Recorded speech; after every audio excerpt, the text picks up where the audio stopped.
And as we know, it has been a tough time for many with the pandemic and protests against racism and police brutality. But there are a lot of resources to help. Yeah, joining us live now to talk about this, Myeisha Gamiño, Vice President of Public Affairs and Advocacy at Pacific Clinics and a board member of the African-American Board Leadership Institute. Thanks for joining us. Tell us what you're seeing in your industry from the public. Everybody just stressed out right now, it seems. Everyone is stressed out, and thanks for having us here. It's a time where we're seeing people that are stressed. They're seeing what's the protests, the economic decline, struggling for basic needs, and it's really important during this time to practice self-care and seek help when you need it. And have you seen an increase in requests for service because of this pandemic and because of all those awfully racist videos that have come forward? Because as we just said, yeah, a lot of people are stressed and struggling right now. Well, what we are seeing across the nation is individuals who need support, that they don't know exactly where to go, that they need additional people to help them cope during these times. And we're here to help at Pacific Clinic. What advice would you give people who are really struggling with all the news these days? I mean, is there a contact? Should they contact you immediately, or anything you think they can do at home? I mean, what would you say?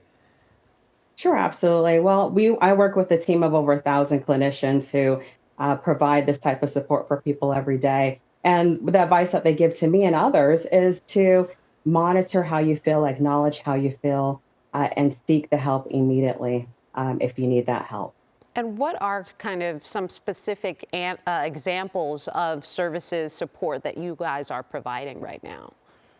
Absolutely. Well, as I said, we have a team of trained clinicians who offer mental health therapy. They offer telehealth services, which is absolutely important during this time when people are indoors and need that type of help. They offer substance abuse treatment. We also offer housing and resources for all ages, from birth all the way up until older adults.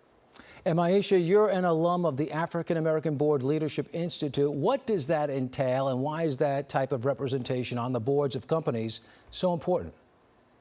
Absolutely. The African-American Board Leadership Institute, or AABLI, was founded over a decade ago, and their role is really to strengthen the public, private, and nonprofit sector by preparing individuals to go on boards and go on governing boards to make those decisions. It's absolutely critical that our leaders reflect our community. Myeisha Gamiño, thank you so much for being with us this morning. We appreciate the advice and you taking the time out. Thank you. Thanks, Myeisha. Meanwhile, our weather's shaping up to be a nice day. Nice